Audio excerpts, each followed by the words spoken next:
Hello friends, welcome to গল্পের রামধনু। আমি সন্দীপা নিয়ে এসেছি মিতিন মাসির রহস্য উপন্যাস। গল্প এবং গল্প পাঠ যদি ভালো লাগে তাহলে চ্যানেলটি সাবস্ক্রাইব করে আমার পাশে থাকবেন এবং লাইক শেয়ার কমেন্ট করে আমাকে উৎসাহিত করবেন। তাহলে শুরু করি সুচিত্রা ভট্টাচার্যের লেখা মিতিন মাসি সমগ্র থেকে ঝাওজিয়েন হত্যা রহস্য। আজ পড়ছি প্রথম পর্ব। টেলিফোনটা রেখেই আনন্দে লাফিয়ে উঠল টুপুর। রোববার সকালে এমন একটা সুসংবাদ! এইমাত্র পার্থ মিশো জানালো এবার মুম্বাই যাওয়া হচ্ছে সদল বলে। শুধু তাই নয়, অজন্তা ইলোরা ঘুরে আসারও প্ল্যান আছে। বেরোনো হবে লক্ষ্মী পুজোর পরের দিন, ফেরা দেওয়ালির পরে। সব মিলিয়ে প্রায় 2 সপ্তাহ, টানা 14 দিন মিতিন মাসে লেজ হয়ে থাকতে পারবে টুপুর। তার মধ্যে একটাও কি রোমাঞ্চকর ঘটনা ঘটবে না? অবনী ডাইনিং টেবিলে বসে পাকা পেঁপে খাচ্ছেন। সহেলি আর টুপুরের মতো ছুটির সকালে লুচি পরোটা ভাজাভুজি খাওয়া তার একদমই পছন্দ নয়। ইদানিং তিনি বেশি করে ফল আহারে মন দিয়েছেন। শশা, আপেল, আনারস, কলা, কমলা লেবু, যখন যা পাওয়া যায়। বেরোনোর খবরটায় অবনীর তেমন হেলদোল দেখা গেল না। ছোট্ট কাটায় এক টুকরো পেঁপে গেথে বললেন, অজন্তা ইলোরা আমার দুবার খোড়া। মুম্বাইও গিয়েছি বারচারেক। এবারে মহারাষ্ট্রের দুর্গগুলো দেখে আসতে পারলে কাজের কাজ হয়। সঙ্গে সঙ্গে সহেলি হাঁ হাঁ করে উঠেছেন। কখনো না, আমি মরে গেলেও কোনো দুর্গে যাব না। টুপুর অবাক মুখে বলল, কেন মা? দুর্গ তো খুব ইন্টারেস্টিং জায়গা। এক একটা দুর্গ মানে এক একটা ইতিহাস। আর মহারাষ্ট্রের অনেক ফোর্টই তো ছত্রপতি শিবাজির তৈরি। ইন্ডিয়ার হিস্ট্রি জানতে গেলে ওই ফোর্টগুলো তো দেখা দরকার। নিকুচি করেছে তোর ইতিহাসের। সহেলি ঝেঁঝে উঠলেন। যা উঁচু উঁচু সিঁড়ি হয় কেল্লাগুলোর, বাপস! মনে আছে রাজস্থানের যোধপুর ফোর্টে গিয়ে আমার কি হাল হয়েছিল? হাঁটু নাড়াতে পারছি না, কোমর ঝনঝন, দরদরিয়ে ঘামছি। অজন্তা ইল্লোরা গেলেও কিন্তু হাঁটতে হবে মা, পাহাড়ে চড়তে হবে। সে আমি রাজি আছি, সুন্দর জিনিস দেখার জন্য কষ্ট করতে আমার আপত্তি নেই। বারে, দুর্গে বুঝি সুন্দর সুন্দর জিনিস নেই? অবনী পেঁপে শেষ করে ন্যাপকিনে মুখ মুছলেন। বললেন, প্রায় প্রতিটি দুর্গেই একটা করে মিউজিয়াম থাকে। সেখানে রাজা রাজরাদের পোশাক আশাক, সেই সময়কার অস্ত্র, বাহন, পালকি, হাতির পিঠের হাওদা। ক্ষমা দাও ক্ষমা দাও, ওইসব ভারী ভারী ঢাল তলোয়ার দেখে দেখে আমার চোখ পচে গিয়েছে। এবার আর ওসবে ছায়া মারাচ্ছি না। অবনী গোমরা মুখে বললেন, তোমরা যা খুশি করো, তবে ট্যুরে কেল্লা না থাকলে আমাকে তোমরা বাদ দাও। পুজো ছুটিটা আমি বাড়িতেই থাকবো। সহেলি বললেন, তাহলে এও শুনে রাখো, তোমাদের কেল্লা ঘোরার মতলব থাকলে আমি নেই। টুপুর, এখনই তোর পার্থ মেশোকে জানিয়ে দে আমাকে ছাড়াই যেন প্রোগ্রাম করা হয়। এ তো মহা ফ্যাচাং। কোথায় কোথায় যাওয়া হবে তার এখনো ঠিক নেই। তার আগেই বাবা মা ফাইট শুরু করে দিলেন। মাঝখান থেকে বেড়ানোটাই না কেচে যায়। 2 হাত তুলে টুপুর বলল, ঠান্ডা হও, আগেই মাথা খারাপ করো না। একটা দুটো ফোর্ট তো ট্যুর প্রোগ্রামে থাকতেই পারে। ইচ্ছে যদি না হয় মা ফোর্টে ঢুকবে না। ওই সময়টায় নিশ্চিন্ত মনে শপিং সারবে। এই প্রস্তাবটা দুজনেরই মনোমতো হয়েছে। অবনী খানিকটা সন্তুষ্ট হয়ে অজন্তা আবিষ্কারের কাহিনী শোনাতে শুরু করলেন টুপুরকে। কিছু কিছু টুপুরের জানা, অনেকটাই অজানা। সেই 1819 সালে কিভাবে একদল ব্রিটিশ শিকারীর চোখে পড়ে গিয়েছিল গুহাগুলো। তারপর ইস্ট ইন্ডিয়া কোম্পানির পাঠানো শিল্পীরা কত কষ্ট করে 20 বছর ধরে অজন্তা গুহার ছবিগুলোকে নকল করল। আবার সামান্য অসাবধানতার জন্য ইংল্যান্ডের কেনসিংটন প্রাসাদে রাখা সেই ছবিগুলোর বেশিরভাগই কেমন করে আগুনে পুড়ে ছাই হয়ে গেল। ভারী গুছিয়ে বলছেন অবনী। সহেলিও মন্ত্রমুগ্ধের মতো শুনছেন। আপন মনে সহেলি বিড়বিড় করে উঠলেন, কি কাণ্ড বলো তো! ভাগ্যিস ইংরেজ শিকারীদের ঘোড়াগুলো জল খাওয়ার জন্য ছটপট করেছিল, নইলে হয়তো অজন্তা গুহার খবরই পাওয়া যেত না। অবনী বললেন, অনেক বড় বড় আবিষ্কারই ওরকম হঠাৎ হয়ে যায়। ভীমবেটকা গুহার ছবিগুলো তো হঠাৎ খুঁজে পাওয়া গিয়েছিল। টুপুর বলল, তারপর ধরো কাশ্মীরের অমরনাথ, এক রাখালের ভেড়া হারালো, আর সেই ভেড়া খুঁজতে গিয়ে। সহেলি বললেন, সে তো শুনেছি ক্রিস্টোফার কলম্বাসও ভারতে আসার জন্য বেরিয়ে দিক ভুল করে পৌঁছে গিয়েছিলেন আমেরিকায়। জমে ওঠা আড্ডায় ছেদ পড়ল আচমকা। ডোরবেল বেজে উঠেছে। দরজা খুলে একটু অবাকই হলো টুপুর। কুশল, সঙ্গে আবার একটা চাইনিজ ছেলে। কুশল টুপুরের পাড়ার বন্ধু। মোড়ের হলুদ বাড়িটায় থাকে কুশল। বড় একটা আসে না এ বাড়িতে। রাস্তাঘাটে দেখা হলে গল্প আড্ডা হয় টুপুরের সঙ্গে। তা সেই কুশল এক চীনা ছেলেকে নিয়ে? টুপুর কোনো প্রশ্ন করার আগেই কুশল বলে উঠল, একটা জরুরি দরকার ছিল রে, আমার এই বন্ধুকে একটু হেল্প করতে হবে। কি ব্যাপারে? তোর এক মাসি খুব নামি ডিটেকটিভ না? হ্যাঁ, মিতিন মাসি, Pragya Paramita Mukhopadhyay, very very famous. Police commissioner পর্যন্ত আমার মাসিকে সমঝে চলে। সেই মাসির সঙ্গে আমার এই বন্ধুর একটু যোগাযোগ করিয়ে দিবি? বলেই জিভ কাটল কুশল। দেখেছিস কাণ্ড, তোর সঙ্গে লিয়াংয়ের আলাপ করিয়ে দিতেই তো ভুলে গিয়েছি। 2 মিনিটেই আলাপ পরিচয়ের পালা শেষ। লিয়াং নিজেই জানালো তার পুরো নাম ঝাও লিয়াং। সে কুশলের ক্লাসমেট, থাকে মধ্য কলকাতার ছাতাওয়ালা গলিতে। টুপুরের ভালো নাম ঐন্দ্রিলা শুনে বার কয়েক বিড়বিড় করে নামটা উচ্চারণের চেষ্টা করল লিয়াং। তারপর লজ্জা লজ্জা মুখে বলল সে তাকে টুপুর নামেই ডাকবে। কুশল আর লিয়াংকে নিজের ঘরে এনে বসালো টুপুর। সহেলি একবার উঁকি দিয়ে গেলেন দরজায়। তার চোখে এক রাশ কৌতূহল। ভ্রুকুটি করে মাকে এখন ঘরে আসতে বারণ করল টুপুর। ফ্যান চালিয়ে দিয়ে টুপুর বলল, হ্যাঁ, এবার ব্যাপারটা আমায় খুলে বল। তুই? কুশল নাক কুচকল। তোকে বলে কি হবে? আহা, শুনি না, আমাকে এত তুচ্ছতাচ্ছিল্য করছিস কেন? অনেক কেসেই আমি মাসির অ্যাসিস্ট্যান্ট থাকি, আমি হয়তো লিয়াংয়ের প্রবলেমটা সলভ করে দিতে পারবো।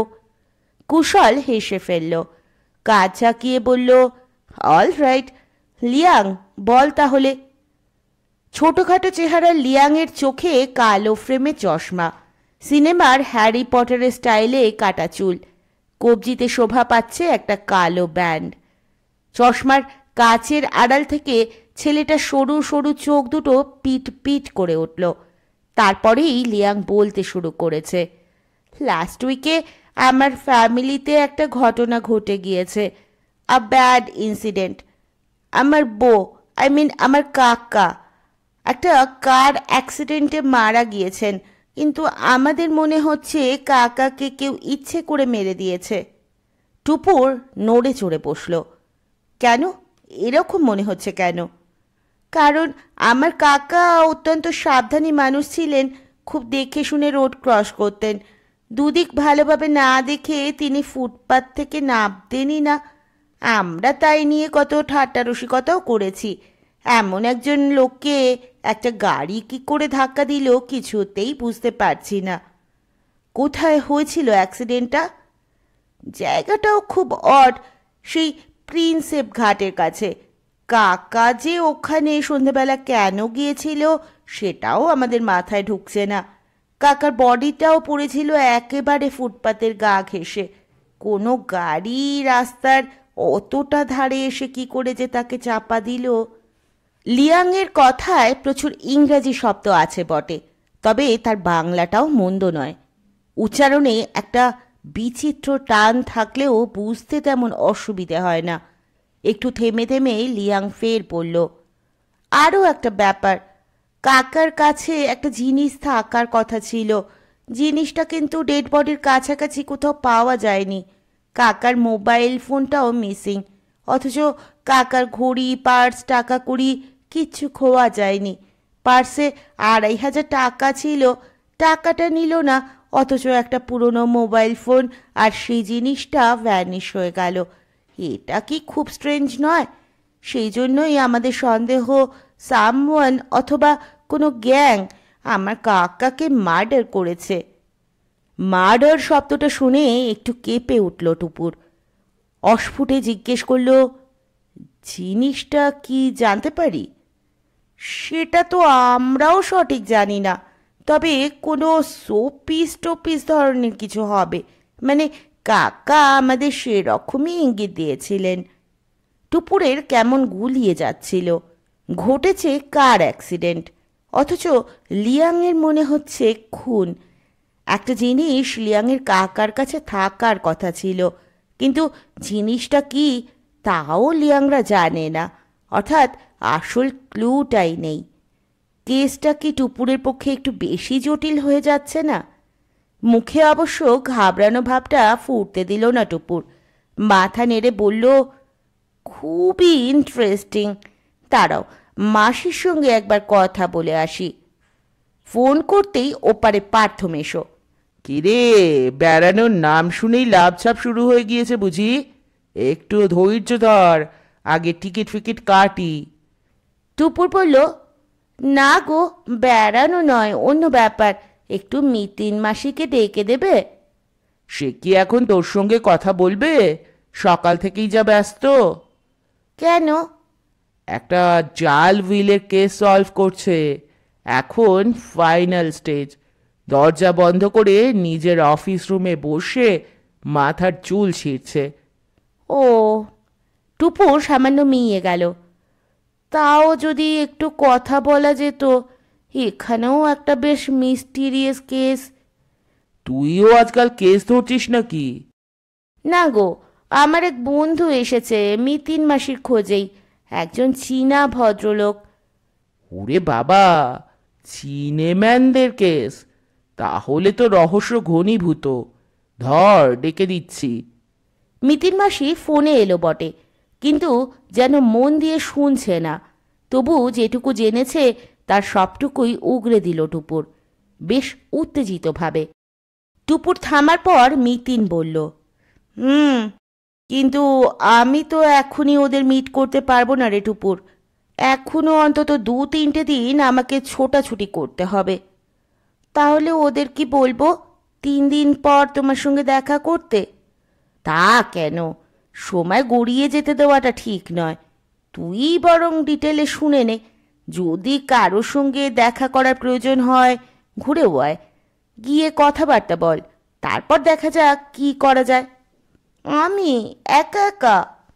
সাহস আন, আত্মবিশ্বাস জোরদার কর। ইনভেস্টিগেশনে গিয়ে চোখ কান খোলা রাখবি, ফিরে এসে সব স্টেটমেন্ট নোট করবি। পারবো আমি। কিছুই যদি না পারিস তোর উপরে আমি ভরসা করব কি করে? তোর যে বন্ধুটা লিয়াংকে নিয়ে এসেছে তাকেই আপাতত অ্যাসিস্ট্যান্ট করে নে। আজ বিকেলেই ছাতাওয়ালা গলিতে চলে যা। ফোন রেখে টুপুর চিন্তিত মুখে দাঁড়িয়ে রইল একটুক্ষণ। পায়ে পায়ে ঘরে ফিরে দেখল সহেলি প্লেট ভর্তি সন্দেশ দিয়ে গিয়েছেন। লিয়াং খুঁটে খুঁটে খাচ্ছে, কুশল টপার টপ সাটাচ্ছে। মুখ ভর্তি সন্দেশ নিয়ে কুশল জিজ্ঞেস করল, কি বললেন মাসি? মাসি এখন অন্য একটা কেস নিয়ে ব্যস্ত রে, আমাকেই তদন্ত শুরু করতে বলল। টুপুর গলায় একটা ভারিকি ভাব আনল। লিয়াংদের দিকে ফিরে বলল, হ্যাঁ, তোমার কেসটা এবার একটু ডিটেলে শোনা যাক।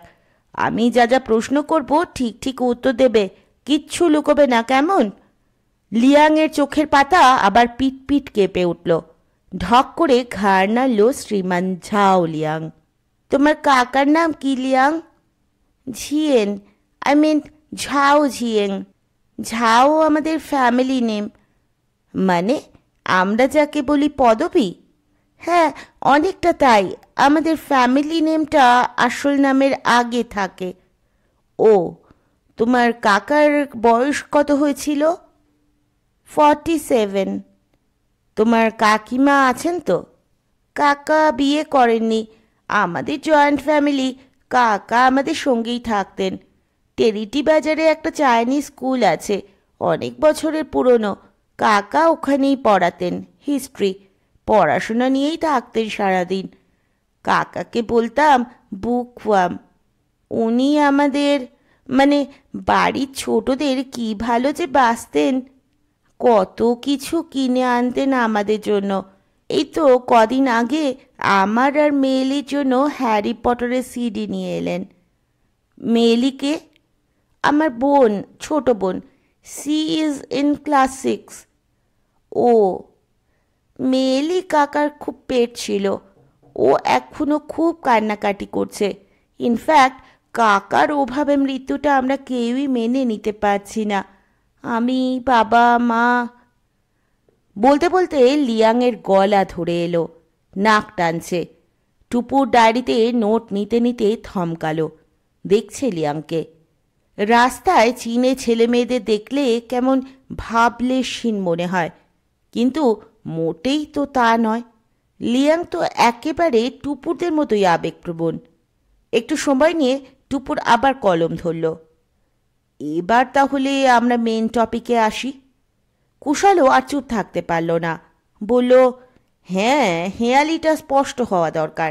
লিয়াং বলছে ওর কাকার কাছে একটা জিনিস থাকার কথা ছিল, অথচ লিয়াংরা জানে না জিনিসটা কি। এটা কীরকম একটু শোনাচ্ছে না?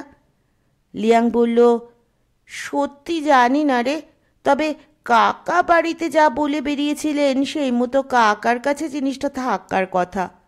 কিন্তু কি জিনিস? তাহলে আর একটু আগে থেকে বলি। দিন 15 আগে কাকা একদিন রাতে বাড়ি ফিরে বললেন, বেগবাগানের এক কিউরিও শপে তিনি অদ্ভুত একটা জিনিস দেখতে পেয়েছেন। জিনিসটা সম্ভবত খুব মূল্যবান। কাকা ঠিক করেছিলেন ওটা তিনি কিনে আনবেন, আর ওই জিনিসটাই নাকি হবে এবারের মুন ফেস্টিভ্যালে আমাদের বাড়ির সবচেয়ে বড় আকর্ষণ। টুপুর ডায়েরি থেকে চোখ তুলল। মুন ফেস্টিভ্যালটা কি? কুশল আগ বাড়িয়ে বলে উঠল, মুন ফেস্টিভ্যাল জানিস না? লিয়াংদের চাইনিজ ক্যালেন্ডার তো আমাদের মতো নয়। ওদের বছর ঘোরে চাঁদের হিসাবে। অমাবস্যা টু অমাবস্যা 1 মাস। ফেব্রুয়ারি মাসের অমাবস্যার দিন ওদের নববর্ষ, আর সেই হিসেবে অষ্টম চান্দ্র মাসের 15 ডেতে হয় ওদের মুন ফেস্টিভ্যাল, পূর্ণিমার দিন। ঠিক বলছি তো রে লিয়াং? 100% কারেক্ট। সেদিন তো তোদের বাড়িতে বাড়িতে কেক বানানো হয়, তাই না? গত বছর তুই স্কুলে এনে খাইয়েছিলি, আমার মনে আছে। দেদার ড্রাই ফ্রুট ছিল কেকে, দারুণ টেস্ট। আমরা ওই কেকটাকে বলি মুন কেক। মুন ফেস্টিভ্যালের দিন রাত্রিবেলা আমরা ওই কেক খাই। যাই হোক, কাকার কথায় আসি। আমরা তো খুব আশা ছিলাম কাকা একটা দারুণ কিছু আনবেন, কিন্তু পরদিন কাকা ফিরলেন বেশ গোমরা মুখে। কেন না, কিউরিও শপের মালিক নাকি জিনিসটা বেচবেন না। আবার তার 2-3 দিন পরেই দেখি কাকার মুখে হাসি। দোকানের মালিক নাকি শেষ পর্যন্ত 10,000 টাকায় জিনিসটা দিতে রাজি হয়েছেন। তখনও তোমরা জানতে চাওনি জিনিসটা কি? জিজ্ঞেস করেছিলাম। মেয়েলি তো কাকার কানের পোকা বের করে দিয়েছিল প্রায়, কিন্তু কাকা কিছুতেই বলেননি। খালি বলতেন, সারপ্রাইজ সারপ্রাইজ, ধৈর্য ধরো। তারপর লাস্ট স্যাটারডে কাকা স্কুল থেকে বাবাকে মোবাইলে জানালেন ছুটির পর জিনিসটা কিনে তবে উনি বাড়ি ফিরবেন। কাকার কলিগরা তো বাড়িতে এসেছিলেন, তারাও বলেছেন কাকা ওই দিন 2টোতেই বেরিয়ে পড়েছিলেন, আর অ্যাক্সিডেন্টটা ঘটেছে সন্ধেবেলায়। এই 4-5 ঘন্টার মধ্যে কাকা কি আর জিনিসটা কিনে ফেলেননি? এটা কিন্তু ঠিকঠাক বলা কঠিন। টুপুর ভুরু কোচকালো। কিনতেও পারেন, নাও কিনতে পারেন। সেই দোকান কি বলছে? কিউরিও শপ? লিয়াং যেন থমকালো একটু, ঢোক গিলে বলল, দোকানে তো খবর নেওয়া হয়নি। সে কি? হ্যাঁ, মানে আমি তো বেগবাগানের দিকটা ভালো চিনি না, একা একা যেতে সাহসও পাইনি। তাছাড়া পোস্টমর্টম, কাকাকে সমাধি দেওয়া, এসব করতেও তো চলে গেল দিন চারেক। বাড়িতেও সকলের মনের যা অবস্থা। স্ট্রেঞ্জ, জিনিসটা আদৌ কেনা হয়েছিল কিনা সেটা তো আগে জানবে। টুপুর গলা ভারী করল। যাগে, পুলিশকে বলেছো কাকার মৃত্যুটা তোমরা অ্যাক্সিডেন্ট বলে মানতে পারছো না? বাবা বলেছেন। কেন মানতে পারছেন না তাও বলেছেন নিশ্চয়ই। হ্যাঁ। পুলিশ কি বলছে? খুব একটা গুরুত্ব দেয়নি, শুধু জিজ্ঞেস করেছিল কাকার কোনো এনিমি ছিল কিনা, এমন শত্রু যে কিনা কাকাকে গাড়ি চাপা দিয়ে মারতে পারে। আছে কি তেমন কেউ? প্রশ্নই আসে না। আমার কাকা নিপাট ভালো মানুষ। বললাম তো তোমাকে, কাকা বই আর পড়াশোনাতেই ডুবে থাকতেন। আমরা কখনো তাকে কারো সঙ্গে ঝগড়া পর্যন্ত করতে দেখিনি। আর জিনিসটা হারানোর ব্যাপারে পুলিশের কি রিয়াকশন? দোকানের লোকেশনটা নিয়েছে, বলেছে খোঁজ করে দেখবে। লিয়াং চশমা ঠিক করল। তবে বাবা বলছিলেন পুলিশ নিজে থেকে কিছুই করবে না, সারাক্ষণ ওদের পিছনে লেগে থাকতে পারলে, নিয়মিত তাড়া লাগালে হয়তো একটু নড়াচড়া করবে, নইলে তাও করবে না। আর আমার বাবার পক্ষে ওদের পিছনে সবসময় ছোটাছুটি করা সম্ভবই নয়। কেন? দোকান সামলাতে হয় যে। তাছাড়া বাবার মনটাও খুব ভেঙে গিয়েছে। বলছেন আর কাটাছেঁড়া করে কি লাভ, আমার ভাই তো আর ফিরবে না। তাহলে আমার মাসির খোঁজে এসেছো যে বড়? সে তো আমি এসেছি, বাবা জানেনও না। আমি ব্যাপারটা শেষ দেখতে চাই। কাকাকে যদি সত্যি কেউ মেরে থাকে, তাকে শাস্তি না দিয়ে আমি ছাড়বো না। লিয়াং আবার নাক টানছে। টুপুর তাড়াতাড়ি বলে উঠল, ঠিক আছে ঠিক আছে, তুমি শান্ত হও লিয়াং, আমি দেখছি কি করা যায়। তবে আমাদের একদম সিস্টেমেটিক্যালি এগোতে হবে। আমাদের প্রথম কাজ হলো আগে দোকানটায় যাওয়া। টুপুরের মুখ থেকে কথা কেড়ে নিল কুশল। জানতে হবে জিনিসটা সত্যি লিয়াংয়ের কাকা কিনেছিলেন কিনা, এবং জিনিসটা কি ছিল। টুপুর ফের কথা ধরে নিল, যদি সত্যি জিনিসটা দামি হয় তখন তো খুনের আশঙ্কাও উড়িয়ে দেওয়া যাবে না। তখন কিন্তু আমাদের লিয়াংয়ের বাড়িও যেতে হবে, সবাইকে কিছু প্রশ্নও করতে হবে। তোমার বাবা তখন কিছু মনে করবে না তো লিয়াং? নাক কুচকে 2-1 সেকেন্ড কি যেন ভাবল লিয়াং, তারপর বলল, নো প্রবলেম, আমি বাবাকে সব বুঝিয়ে বলবো। গুড। টুপুর কুশলের দিকে ফিরল। কাজে তাহলে নেমে পড়া যাক, কি বল? অবশ্যই, আমিও তোর সঙ্গে আছি। কুশল একগাল হাসল। আমার প্রচুর ডিটেকটিভ বই পড়া আছে, আমার অ্যাডভাইস নিলে 3 দিনে কেস সলভ হয়ে যাবে। মনে মনে হাসল টুপুর। রহস্য গল্প পড়েই যদি ডিটেকটিভ হওয়া যেত তাহলে তো 3 মাসই নয়, পার্থমিশই কবে গোয়েন্দা বনে যেত। ডিটেকটিভ হতে গেলে একটা 3 নম্বর চোখ থাকা দরকার, আর চোখ বই পড়ে গজায় না। যাকে তবু কুশল থাকলে ক্ষতি নেই, লোকবলেরও তো মূল্য আছে। মুখে একটা প্রাজ্ঞ ভাব ফুটিয়ে টুপুর বলল, তাহলে দোকানে আমরা কবে যাচ্ছি? কুশল বলল, শুভস্য শীঘ্রম, আজই চল। দূর, আজ তো রবিবার, দোকান বন্ধ থাকবে। আমরা যাব কাল বিকেলে। লিয়াং, তুমি বরং কাল স্কুল থেকে কুশলদের বাড়ি চলে এসো, আমি তোমাদের ডেকে নেব। লিয়াং বেশ অনুপ্রাণিত হয়েছে, জল চোখে বলল, তাই হবে। লিয়াং আর কুশল চলে যাওয়ার পর সঙ্গে সঙ্গে ঝাঁপিয়ে এলেন সহেলি। ঘটনাটা অর্ধেক শুনেই হাঁ হাঁ করে উঠেছেন। না না, তোর ওসবের মধ্যে থাকার দরকার নেই, একে খুন খারাপির ব্যাপার, তাই আবার চিনেম্যান জড়িত, কোত্থেকে কি হয়ে যায়। অবনী বললেন, চিনেম্যান তো কি আছে, ওরা কি খুনে বদমাইশ নাকি? তোমার বোধহয় জানা নেই, চীনেরাই পৃথিবীর প্রাচীনতম সভ্য জাতি। কত কি যে ওরা আবিষ্কার করেছে তার ঠিক ঠিকানা নেই। এই যে তুমি চা খাচ্ছ, এটাও ওদের অবদান। কাগজ পড়ছ, এটাও ওদের আবিষ্কার। কাগজ কি করে ছাপতে হয় সেটাও ওরাই শিখিয়েছে। আর চীনে খাবার দেখলে তোমার তো জিভে জল গড়ায়। থাক, আর চীনাদের গুণ ব্যাখ্যান করতে হবে না। মেয়ের একটা কিছু বিপদ হোক, তখন দেখব তোমার লেকচার কোথায় থাকে। আহা, আগেই ঘাবড়ে যাচ্ছ কেন? টুপুর তো আর কেসটা করছে না, মাসির হয়ে প্রক্সি দিচ্ছে শুধু। যদি কেসটার মেরিট থাকে, মিতিনি তো মাঠে নেমে পড়বে। বাবার সমর্থন পেয়ে টুপুরেরও গলার জোর বেড়েছে। সহেলিকে বলল, তোমার সবটাতেই বাড়াবাড়ি মা। তুমি কি চাও আমি ঘর কোনো হয়ে বসে থাকি? অবনী বলল, মাকে ওভাবে বলতে নেই টুপুর। তোমার মার ভয় পাওয়ার একটু একটু কারণও তো আছে। এই যে চীনারা, এরা আমাদের শহরে কতকাল ধরে আছে জানিস? 200 বছরেরও বেশি। সেই ওয়ারেন হেস্টিংসের আমল থেকে। ভারতের কোনো শহরে এত চাইনিজ নেই। কলকাতায় এখন এদের সংখ্যা প্রায় 20,000। অথচ কি আশ্চর্য ভাব তুই, এত বছর ধরে এত লোক আমাদের প্রতিবেশী হয়ে থাকা সত্ত্বেও আমরা কিন্তু সেভাবে তাদের চিনিই না। তাদের রীতি নীতি, আদব কায়দা, উৎসব পার্বণ কোনো কিছুরই খবর রাখি না। আর এই না চেনা থেকেই তো তৈরি হয় আশঙ্কা, রহস্য, ভয়। তা অবশ্য ঠিক। এই তো ওদের মুন ফেস্টিভ্যালের নামই আমি জন্মে কখনো শুনিনি। আমি অবশ্য খানিকটা জানি।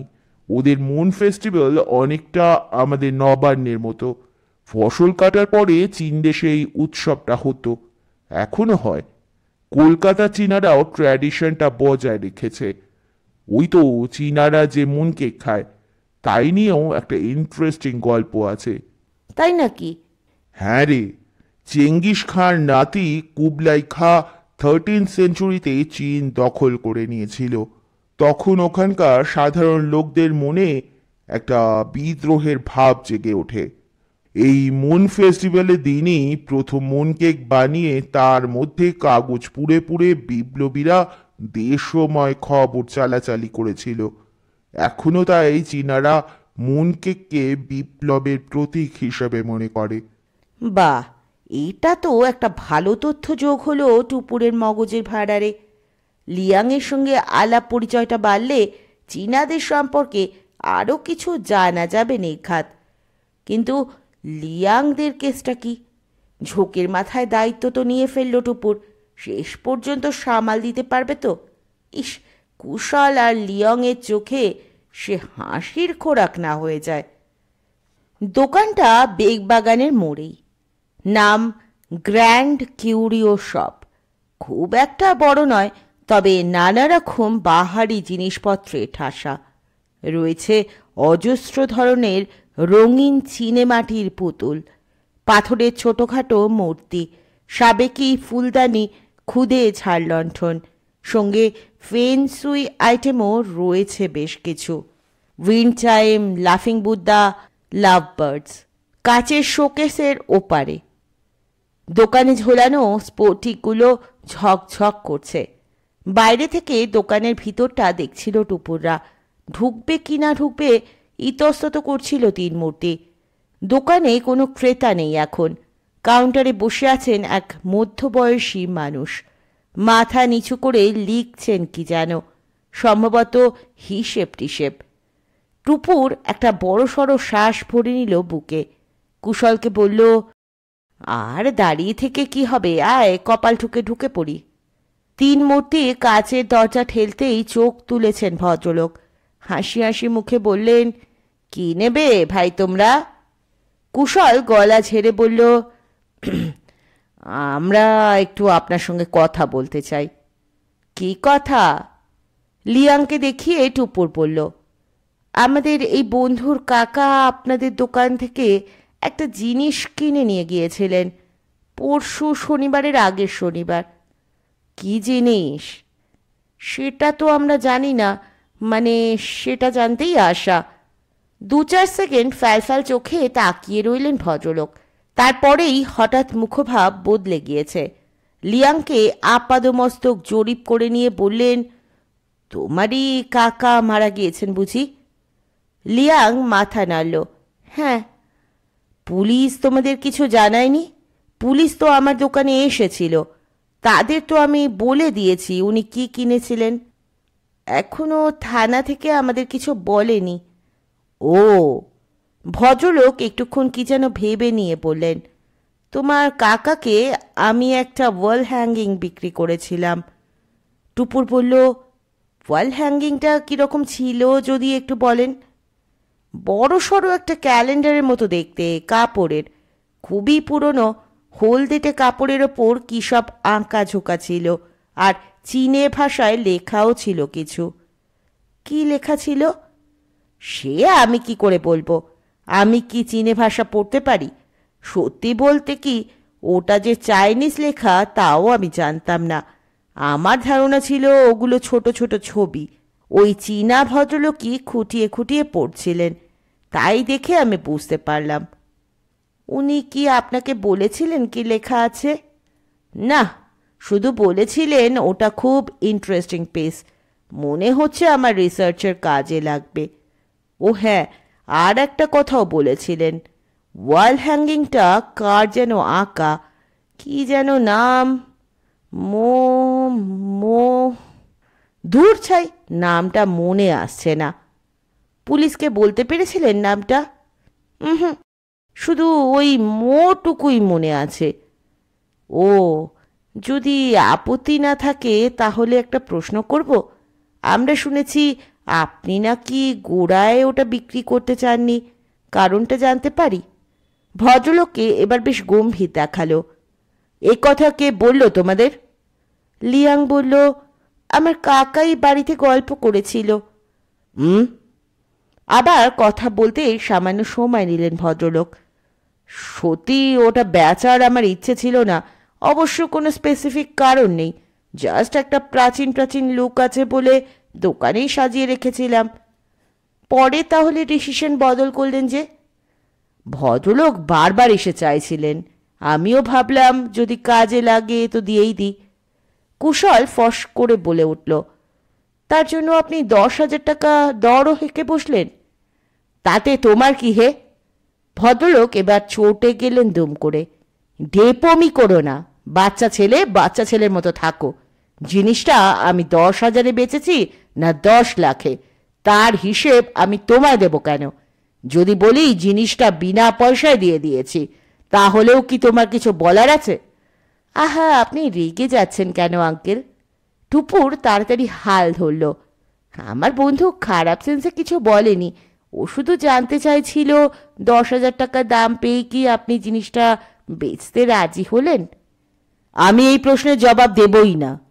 ভদ্রলোকের গোলগাল মুখখানা থম থম করছে। জিনিসটা বেচে আমি অপরাধী হয়ে গিয়েছি নাকি? একবার পুলিশ এসে জেরা করবে, একবার তোমরা এসে 17.5খানা প্রশ্ন হানবে। প্লিজ আঙ্কেল, আপনি অন্যভাবে নেবেন না। আসলে জিনিসটা কেনার পরেই লিয়াংয়ের কাকা মারা গেলেন তো, এবং ওয়াল হ্যাঙ্গিংটাও ভ্যানিশ হয়ে গেল। এই তোমরা কি বলতে চাও? ভদ্রলোকের নাকের পাটা ফুলে উঠল। আমার দোকান থেকে কিছু কেনার পর কোনো কাস্টমারের যদি অ্যাক্সিডেন্ট হয় তার জন্য আমি দায়ী। তার কাছ থেকে যদি কিছু খোয়া যায় তাতেই বা আমার কি করার আছে? আর তোমাদের আমি এত কৈফিয়তি বা কেন দেব? কুশল পাল্টা কিছু বলতে যাচ্ছিল, টুপুর চোখের ইশারায় তাকে থামালো। নিজেও চুপ করে গিয়েছে, নিরীক্ষণ করছে দোকানের মালিককে। ভদ্রলোকের মুখ চোখে কেমন যেন অস্থির অস্থির ভাব। টুপুররা তো এমন কিছু আজে বাজে প্রশ্ন করেনি, অথচ ভদ্রলোক ক্ষেপে গেলেন কেন? পুলিশ কি এসে খুব চোটপাট করে গিয়েছে? দুজন খদ্দের ঢুকেছে দোকানে, স্বামী স্ত্রী। ভদ্রলোক পলকে সামলে নিয়েছেন নিজেকে, টুপুরদের ছেড়ে তাদের নিয়ে ব্যস্ত হয়ে পড়লেন। পটাপট আলো জ্বালিয়ে দিয়েছেন, আরও ঝলমল করে উঠল দোকান। ঘুরে ঘুরে হরেক রকমের উইন্ড চাইম দেখাচ্ছেন, টুং টুং টিংটাং বাজনায় দোকান মুখর। শুধু বাতাসি ঘণ্টাই নয়, একটা হাস্যমুখ বুদ্ধমূর্তিও পছন্দ করল স্বামী স্ত্রী। দরাদরির কোনো বালাই নেই, করকরে 700 টাকা দিয়ে প্যাকেট বগল দাবা করে বেরিয়ে গেল দুজনে। ক্যাশ বাক্সে টাকা রাখলেন দোকানের মালিক। মেজাজ ঈষৎ প্রসন্ন যেন। তেরচা চোখে বললেন, কি হলো, তোমরা এখনো দাঁড়িয়ে আছো যে? টুপুর মুখটা কাচুমাচু করে বলল, এমনি আপনার মনে কষ্ট দিয়ে ফেললাম, তাই সরি বলার জন্য ওয়েট করছি। ঠিক আছে ঠিক আছে। ভদ্রলোকের কাঁচা পাকা গোফের ফাঁকে এক ফালি হাসি উকিয়ে দিয়েই মিলিয়ে গেল। নরম স্বরে লিয়াংকে বললেন, শোনো ভাই, তোমার কাকার মৃত্যু সংবাদে আমি সত্যিই খুব দুঃখিত হয়েছি। ওর সঙ্গে আমার কতটুকুই বা পরিচয়। 2-4 দিন দোকানে এসেছেন, 2-4টে কথা বলেছেন, ব্যাস। তাতেই ভদ্রলোককে আমার বেশ লেগেছিল। শান্ত ধরনের মানুষ, ভেরি লাইকেবল ফেলো। লিয়াং মৃদু গলায় বলল, আমার কাকাকে সবাই লাইক করত, সেই জন্যই তো ভেবে পাচ্ছি না কে তাকে ওভাবে মারল। আহা, ইচ্ছে করে কেউ মেরে দিয়েছে এমনটাই বা ভাবছো কেন? ভালো মানুষরা গাড়ি চাপা পড়েন না। আর ওয়াল হ্যাঙ্গিংটা হয়তো এদিক ওদিক পড়েছিল, রাস্তার কেউ তুলে নিয়ে গিয়েছে। কিন্তু ওয়াল হ্যাঙ্গিংটা নিয়ে কাকার তো বাড়ি ফেরার কথা, তিনি প্রিন্সেপ ঘাটের দিকে যাবেনই বা কেন? সেটা তো আমি বলতে পারবো না, দেখো পুলিশের তদন্তে কি বেরোয়। টুপুর বলল, আঙ্কেল আর একটা কথা জিজ্ঞেস করব। আবার কি প্রশ্ন? আপনি কি জানতেন ওয়াল হ্যাঙ্গিংটা খুব মূল্যবান, 10,000 টাকা দামও হতে পারে? বারবার 10,000 10,000 করছো কেন? দাম নিয়ে আমি কোনো কথাই বলবো না। আচ্ছা আচ্ছা, আর একটা কোয়েশ্চেন আঙ্কেল, ওয়াল হ্যাঙ্গিংটা কদিন ধরে আপনার দোকানে ঝুলছিল? রিসেন্টলি এনে রেখেছিলাম, 1.5-2 মাস হলো। পেয়েছিলেন কোত্থেকে? মানে কারো কাছ থেকে কিনে সাজিয়েছিলেন নাকি? ওটা আমার বাড়িতেই ছিল বহুকাল ধরে। কুশল বলে উঠল, আশ্চর্য, বহুকাল ধরে বাড়িতে ছিল অথচ 1.5-2 মাস আগে দোকানে টাঙিয়েছিলেন, কেমন কেমন শোনাচ্ছে না? আই, কি মিন করতে চাইছো তুমি? আমার জিনিস সবাই ঘরে রাখি, দোকানে টাঙাই, তাতে তোমাদের কি? কিছুই না, তবে শেষ পর্যন্ত মোটা টাকায় বেচে দিলেন তো? চুপ, বেশ করেছি, বেচেছি। ভদ্রলোক ঝপ করে ফের তেতে গিয়েছেন। যাও তো, ভাগো এবার। একে খুদে টোদে নেই, তার উপর কোত্থেকে যত উটকো আপদ এসে। Out out. ভদ্রলোকের হম্বিতম্বির ধাক্কাতেই টুপুররা প্রায় ছিটকে বেরিয়ে এলো বাইরে। ফুটপাত থেকেই দেখল ভদ্রলোক এখনও কটমট চোখে তাদের দিকেই তাকিয়ে। হঠাৎই পকেট থেকে মোবাইল ফোন বের করে কার সঙ্গে যেন কথা বলা শুরু করেছেন। বাতচিত চালাতে চালাতেও দৃষ্টি টুপুরদের দিকে। টুপুর চাপা গলায় বলল, চল সরে যাই। 2-4 পা গিয়েও কুশল দাঁড়িয়ে পড়ল। উত্তেজিত গলায় বলল, ভদ্রলোককে ছেড়ে দেওয়া বোধহয় উচিত হলো না, আর একটু বাজানোর দরকার ছিল। লিয়াং মাথা দুলিয়ে বলল, ইয়েস, লোকটাকে আমার যথেষ্ট সাসপিসিয়াস মনে হচ্ছে। কাকার অ্যাক্সিডেন্টের পিছনে ওর একটা হাত থাকলেও থাকতে পারে। কুশল মুঠো ঝাঁকিয়ে বলল, অবশ্যই। জিনিসটা বিক্রি করার পরই হয়তো মনে হয়েছে কাজটা ভুল হয়ে গেল, আরও বেশি দামে জিনিসটা বেচা যেত, তাই হয়তো ওয়াল হ্যাঙ্গিংটা ফের হাতানোর জন্য অ্যাক্সিডেন্টটা ঘটিয়েছে। টুপুর হেসে ফেলল, তার মানে দাঁড়াচ্ছে জিনিসটা বেচার পরেই ভদ্রলোক লিয়াংয়ের কাকাকে মারতে গাড়ি নিয়ে বেরিয়ে পড়েছিলেন। নিজে যাবেন কেন, লোকও তো লাগাতে পারেন। বেশ, তাই না হয় হলো, কিন্তু লিয়াংয়ের কাকা বাড়ি না ফিরে প্রিন্সেপ ঘাটের দিকেই বা গেলেন কেন? যাতে কেউ তাকে ফাঁকা জায়গায় নিশ্চিন্তে গাড়ি চাপা দিতে পারে। কুশল একটু দমে গেল এবার। বেলা পড়ে এসেছে, সন্ধে নামছে শহরে।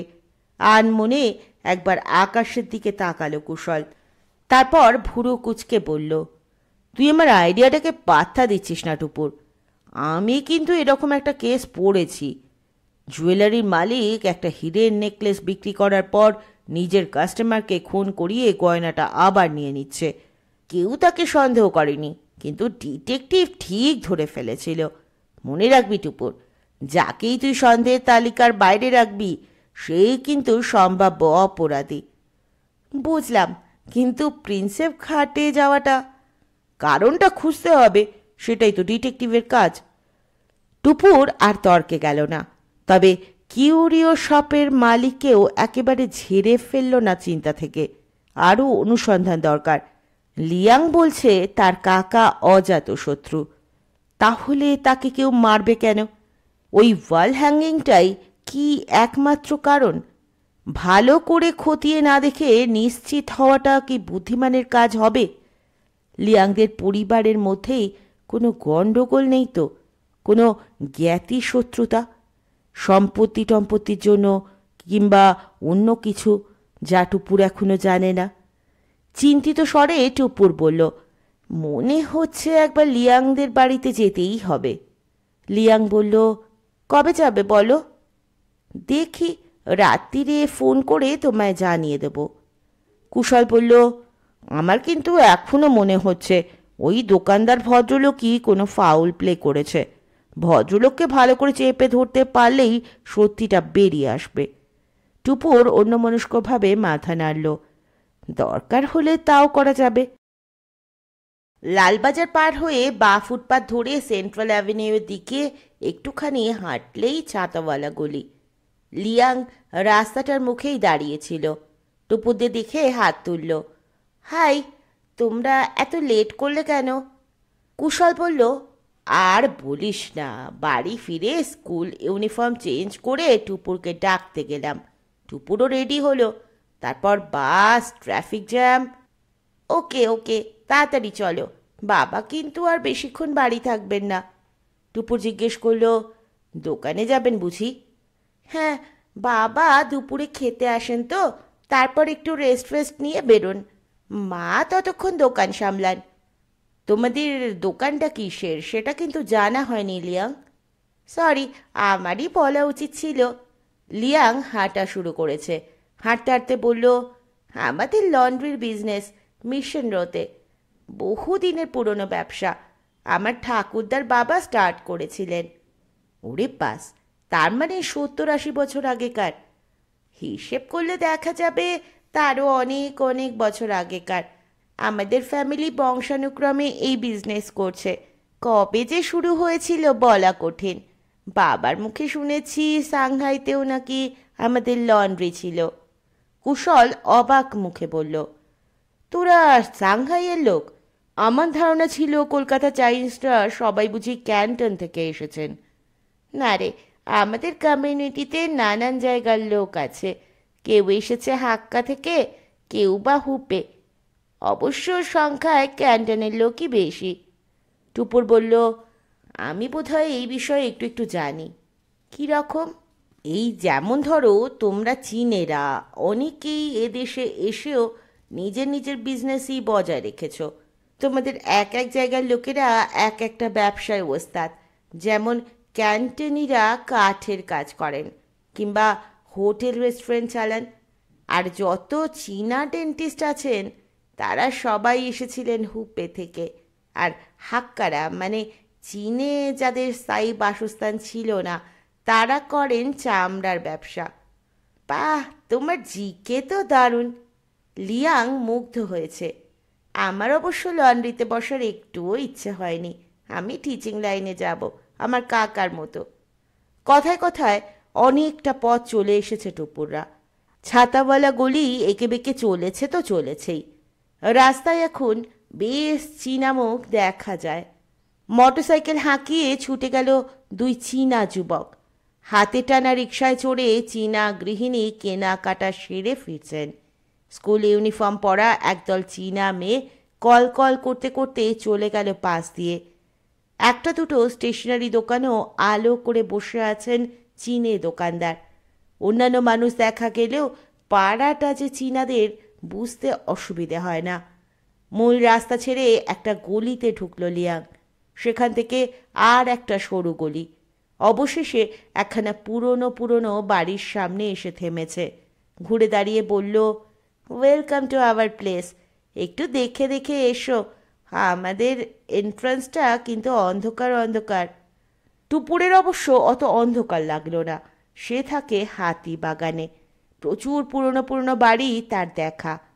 তুলনায় এ বাড়ির ভিতরটায় যথেষ্ট আলো। তবে মাথায় রং বেরঙের কাচ বসানো দরজা, নকশাদার সবুজ সানসেট লাগানো জানলা, আর বারান্দার স্যান্ড কাস্টিং করা রেলিং ঘোষণা করছে বাড়ির বয়স 100 পেরিয়েছে বহুকাল। সরু সিঁড়ি দিয়ে দোতলায় উঠে লম্বা প্যাসেজ পেরিয়ে লিয়াংদের ফ্ল্যাট। বড়সড় ড্রয়িং রুমের সোফায় টুপুরদের বসিয়ে অন্দরে গেল লিয়াং। দিব্যি সাজানো গোছানো ঘর, টিভি, টেলিফোন, শোকেস, ক্যাবিনেট, কি নেই ড্রয়িং রুমে। পেল্লাই উঁচু সিলিং থেকে লম্বা লম্বা ডাটি বেয়ে ঝুলছে ফ্যান, রংদার বাহারি ল্যাম্পশেড। দরজা জানলায় সিল্কের পর্দা, দেওয়ালে দুখানা বড় বড় বাঁধানো ছবি দৃশ্যমান। একটা ল্যান্ডস্কেপ, সম্ভবত কোনো বিখ্যাত চীনা শিল্পীর মূল ছবির নকল। অন্য ছবিটি সান ইয়েংসেনের শোকেসে বারবি ডলের পাশে চীনামাটির পুতুল ফুলদানি। টিভির মাথায় ছোট ছোট সফট টয়, একখানা পিতলের উইন্ড চাইমও ঝুলছে ঘরে। ফ্যানের হাওয়া পেয়ে শব্দ বাজিয়ে দুলছে। টুপুর চোখ ঘুরিয়ে ঘুরিয়ে দেখছিল ঘরখানা। গৃহসজ্জা সাবেকি ধাঁচের হলেও মোটের ওপর রুচিশীল। চৈনিক সংস্কৃতির সঙ্গে ভারতীয় সংস্কৃতি মিশে আছে কি, নাকি ব্রিটিশ? কুশল কেমন বেজার মুখে বসে হঠাৎই চাপা স্বরে বলল, ইস, খ্যাটনটা আজ মিস হয়ে গেল রে। আগেরবার যখন এসেছিলাম আন্টি কত কিছু খাইয়েছিল, একদম অরিজিনাল চাইনিজ রান্না। টুপুর ভুরু কুচকে বলল, সাংহাই তো চীনের নর্দার্ন সাইডে, উত্তর চীনের লোকেরা তো সেতো সেতো খাবার খায়। হ্যাঁ, আন্টির রান্নাতেও তেল বেশ কম ছিল, কিন্তু হেভি টেস্টি। রাইস নুডলসের একটা প্রিপারেশন খাইয়েছিলেন, এখনও জিভে লেগে আছে। আর একটা স্যুপ লেটুস টেটুস দিয়ে। টুপুর হেসে ফেলল। কি আর করা, আন্টি আজ যখন নেই। কথার মাঝেই বাবাকে নিয়ে লিয়াংয়ের প্রবেশ। সঙ্গে লিয়াংয়ের বোনও রয়েছে, মেইলি। ভারী মিষ্টি দেখতে মেয়েটা, পুতুল পুতুল, চেরা চেরা নীলচে চোখ, ফোলা ফোলা ফর্সা গাল, চুল টেনে ঝুঁটি করে বাঁধা। ঝুঁটিতে নীল রঙের এক টুকরো উল লাগানো আছে। লিয়াংয়ের বাবার রং অবশ্য অতটা উজ্জ্বল নয়, হলদে টামাটে ছোঁয়া। টুপুরের ধারণা ছিল চীনেরা ছোটোখাটো হয়, লিয়াংয়ের বাবা কিন্তু বেশ লম্বা চওড়া। পরনে নেভি ব্লু ট্রাউজার আর ঘিয়ে রং বুশশার্ট। লিয়াংয়ের মতো লিয়াংয়ের বাবার হাতেও একটা কালো ব্যান্ড। টুপুর আর কুশল উঠে বাও করেছিল। লিয়াংয়ের বাবাও মাথা ছোকালেন, ভাঙা ভাঙা বাংলায় বললেন, আমি ভেবেছিলাম তুমি আর একটু বড় মেয়ে, এখন দেখছি একেবারেই ছোট, আমাদের লিয়াংয়ের মতো। টুপুর হাসল, আমাদের তো সেম ক্লাস আঙ্কেল, স্কুলটাই যা আলাদা। লিয়াং বলছিল তুমি নাকি খুব সাহসী মেয়ে, তোমার ডিটেকটিভ আন্টির অ্যাসিস্ট্যান্টের কাজ করো। ওই আর কি, করি মাঝে মাঝে। তোমার কি মনে হয় ঝিয়েনের কেসটা, মানে আমার ভাইয়ের কেসটা তোমরা সলভ করতে পারবে? চেষ্টা তো করব, কিন্তু তার আগে তো আঙ্কেল আমাদের জানতে হবে ওই ওয়াল হ্যাঙ্গিংটা সত্যি মূল্যবান ছিল কি না। নিশ্চয়ই ছিল, নইলে কি ঝিয়েন ওটা কেনার জন্য অত ছটপট করে? লিয়াংয়ের বাবা সোফায় বসলেন। আমার ভাই মোটেই অকারণে 10,000 টাকা নষ্ট করার বান্দা ছিল না। টুপুর বলল, লিয়াং তো কিছুই বলতে পারল না। ওয়াল হ্যাঙ্গিংটা সম্পর্কে আপনার ভাই আপনাকে কিছু বলেছিল কি? আকাশের পাখি মাটির প্রাণীর সঙ্গে কি কথা বলবে? একে অপরের ভাষা বোঝে কি? টুপুরে ঠিক বোধগম্য হলো না কথাটা। অবাক মুখে লিয়াংয়ের দিকে তাকাচ্ছে। লিয়াং তাড়াতাড়ি বলে উঠল, পাপা বলতে চাইছেন তারা দুই ভাই দুটো আলাদা জগতের মানুষ। একজন অনেক উঁচুতে বিচরণ করতেন, আর একজন আর পাঁচটা মানুষের মতো সাধারণ। কাকার সঙ্গে পাপার তাই কোনো বিষয় নিয়ে বড় একটা আলোচনা হতো না। কথায় কি হেয়ালি বাপস! এই ভাষায় ভদ্রলোক যদি উত্তর দিতে থাকেন, টুপুরকে তো তাহলে চুল ছিঁড়তে ছিঁড়তে ফিরতে হবে। টুপুর নার্ভাস গলায় বলল, ওয়াল হ্যাঙ্গিংটা কেমন ছিল তা আপনার অজানা, তাই তো? সেরকমটা হওয়াই স্বাভাবিক ছিল। লিয়াংয়ের বাবা সোজা হয়ে বসলেন। তবে এই বিষয়টা নিয়ে কেন যেন ঝিয়েন আমার সঙ্গে কিছুটা আলোচনা করেছিল। বলেছিল ওই এক টুকরো কাপড় নাকি আমাদের জানা ইতিহাসের অনেকটাই বদলে দেবে। তাই বুঝি? কিভাবে? তা তো বলতে পারবো না, আমি মুখ্য সূক্ষ্ম মানুষ, জিএনের মতো পণ্ডিত তো নই। হঠাৎই লিয়াংয়ের বাবার স্বর বুঝে এলো। ধরা ধরা গলায় বললেন, এত পড়াশোনা, এত জ্ঞান, কি হলো শেষ পর্যন্ত? মাটির নিচে যাওয়ার আগে পৃথিবীতে 50টা বসন্ত তো দেখতে পেল না বেচারা। উনি তো শুনলাম প্রাচীন ইতিহাস নিয়ে গবেষণাও করছিলেন। হ্যাঁ, ইতিহাসই ছিল ওর নেশা। কত লাইব্রেরিতে যে ছুটে ছুটে বেড়াতো। সপ্তাহে 3 দিন আলিপুরের ন্যাশনাল লাইব্রেরি তো বাধা। স্কুল ছুটি পর শটান চলে যেত। লাইব্রেরি বন্ধ না হওয়া অবধি বসে থাকতো বই মুখে করে। কত বিদ্বান মানুষের সঙ্গে যে আলাপ ছিল ওর! তারাও কি চাইনিজ? না, বেশিরভাগই বাঙালি, জিএনের সাবজেক্টেরই লোক।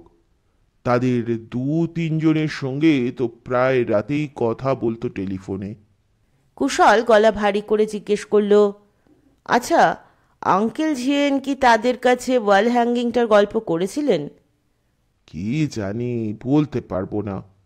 তাদের নাম ধাম কিছু আপনার কাছে আছে? বোধহয় আছে, জিএনের ডায়েরিতে। দাঁড়াও দেখছি। লিয়াংয়ের বাবা উঠে পড়লেন। ভেতরে যেতে গিয়েও ঘুরে তাকিয়ে মেইলিকে কি যেন নির্দেশ দিলেন চীনা ভাষায়। সঙ্গে সঙ্গে মেইলিও দৌড়ে অন্দরে চলে গেল। ফিরেছে ট্রে সাজিয়ে। ট্রেতে পেস্ট্রি, কাজু আর 2 গ্লাস কোল্ড ড্রিঙ্ক। টুপুর বলল, কি কাণ্ড! এইসবের আবার কি দরকার ছিল? ছোট্ট করে হাসল মেইলি, উত্তর দিল না। কুশল তাড়াতাড়ি গ্লাস তুলে নিয়েছে। চুমুক দিয়ে লিয়াংকে বলল, আয়, তোরাও একটু শেয়ার কর। আমরা নেব না রে, স্কুল থেকে এসে থুপকা খেয়েছি। টুপুর একটা কাজু বাদাম তুলে দাঁতে কাটল। মেইলিকে জিজ্ঞেস করল, তুমি চুলে নীল উল লাগিয়েছ কেন? ফ্যাশন? পলকে মেইলির মিষ্টি মুখে বিষাদের ছায়া, ঠোঁট কামড়াচ্ছে। লিয়াং বোনকে একবার দেখে নিয়ে বলল, ওটা আমাদের কাস্টম টুপুর। ঘনিষ্ঠ কোনো রিলেটিভ মারা গেলে মেয়েরা মাথায় নীল উল বাঁধে আর ছেলেরা হাতে কালো টেপ। মৃত্যুর 49 দিন পরে আমরা এই উল আর টেপ খুলে পুড়িয়ে দিই। ও! একটু সময় নিয়ে টুপুর ফের বলল, মেইলিকে কি আমি কয়েকটা প্রশ্ন করতে পারি? মেইলি অল্প ঘাড় নাড়ল। আঙ্কেল শিয়েন তো তোমায় খুব ভালোবাসতেন। তিনি কি তোমাকে ওয়াল হ্যাঙ্গিংটার ব্যাপারে কিছু বলেছিলেন? মেইলি ভার মুখে বলল, না, শুধু একবার বলেছিলেন ইতিহাসের পাতায় আবার ফুসাংয়ের নাম ফিরে আসবে। তিনি কে? একজন অভিযাত্রী। তিনি নাকি প্রায় 1500 বছর আগে, নাকি আরও অনেক আগে, জাহাজে চড়ে সমুদ্রে সমুদ্রে ঘুরে বেড়াতেন। লিয়াং চোখ বড় বড় করে বলল, কই, বউ আমাকে তো বলেনি। ওই ওয়াল হ্যাঙ্গিং কি তবে ফুসাংয়েরই ছিল? মেলি বলল, তা তো আমি জানি না। লিয়াংয়ের বাবা ফিরেছেন ঘরে। এক হাতে বাঁধানো ডায়েরি, অন্য হাতে একটা খবরের কাগজ। প্রথমে খবরের কাগজখানাই টুপুরকে বাড়িয়ে দিলেন। লুক, আমাদের এখানকার লোকাল নিউজ পেপারে জিএনের মৃত্যুর খবরটা ডিটেলে বেরিয়েছিল, সঙ্গে জিএনের ছবিও। খবরের কাগজখানা হাতে নিয়ে টুপুর হতবাক। অস্ফুটে বলল, চাইনিজ নিউজ পেপার? লোকাল? হ্যাঁ, কলকাতা থেকেই বেরোয়। একটা নয়, 2টো পেপার পাবলিশ হয় চাইনিজ ল্যাঙ্গুয়েজে।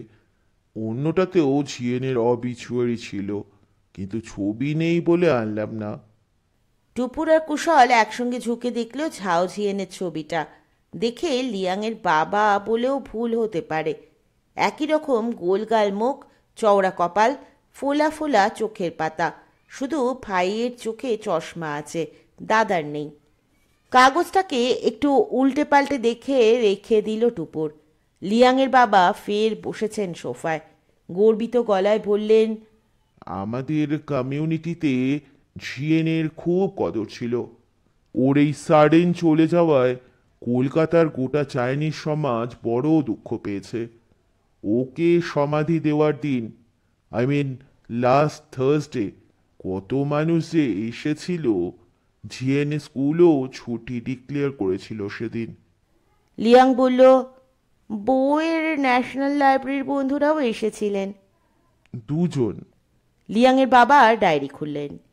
এই যে তাদের নাম ঠিকানা চাইছিলে, লেখা আছে এখানে, চাইনিজে লেখা, তোমরা পড়তে পারবে না, নোট করে নাও। Number 1, doctor Basab Samatar, 5/2 RN Das road, Kolkata 31। Number 2, ডাক্তার শিবতোষ রায়, 21/3 সিমলাইপাড়া লেন, কলকাতা 2। আরও একজনের নামও দেখতে পাচ্ছি, তিনি অবশ্য আসেনি, ডক্টর অরুণ বাসু। এর ঠিকানা নেই, ফোন নাম্বার আছে। 3টে নাম ঠিকানাই পরিষ্কার করে টুকে নিল টুপুর। ঝাউ জিএনএ স্কুল আর স্কুলের সহকর্মীদের সম্পর্কেও খুঁটিয়ে খুঁটিয়ে জেনে নিল, পাড়া প্রতিবেশীদের সম্পর্কেও লিখে নিল লিয়াংয়ের বাবা মায়ের নামও। আরও কিছুক্ষণ কথা হলো টুকটাক। তথ্যভাণ্ডার মোটামুটি সমৃদ্ধ করে উঠে পড়ল টুপুর। লিয়াংয়ের বাবাও বেরোনোর জন্য তৈরি। সিঁড়ি দিয়ে নামতে নামতে লিয়াংয়ের বাবা বললেন, কি মনে হলো, এইসব ইনফরমেশন থেকে কিছু বেরোবে? দেখি, মাসির সঙ্গে আলোচনা করি, প্রয়োজন হলে মাসিকে নিয়ে আবার আসবো। You are always welcome. জিএনের মৃত্যু রহস্য জানার জন্য আমিও বড় উদগ্রীব হয়ে আছি। বাড়ির সদরে এসে টুপুর দাঁড়ালো ক্ষণেক। মেয়েলি এসেছে তাদের সঙ্গে সঙ্গে, মুখ থমথম, দু চোখ ভরে গিয়েছে জলে। মেয়েটার কাঁধে আলগা চাপ দিল টুপুর। মন খারাপ করো না মেয়েলি, তোমার বউকে যদি সত্যি কেউ মেরে থাকে তাকে আমরা ধরবই, কথা দিলাম। মেয়েলির চোখে জল এবার টুপটুপ নেমে এসেছে গালে। ফুপিয়ে উঠল মেয়েটা। আজ এখানেই শেষ করছি সুচিত্রা ভট্টাচার্যের লেখা ঝাও জিএন হত্যা রহস্যের প্রথম পর্ব। খুব তাড়াতাড়ি ফিরব দ্বিতীয় পর্ব নিয়ে। ততক্ষণ পর্যন্ত সকলে ভালো থাকবেন, সুস্থ থাকবেন, পাশে থাকবেন। নমস্কার।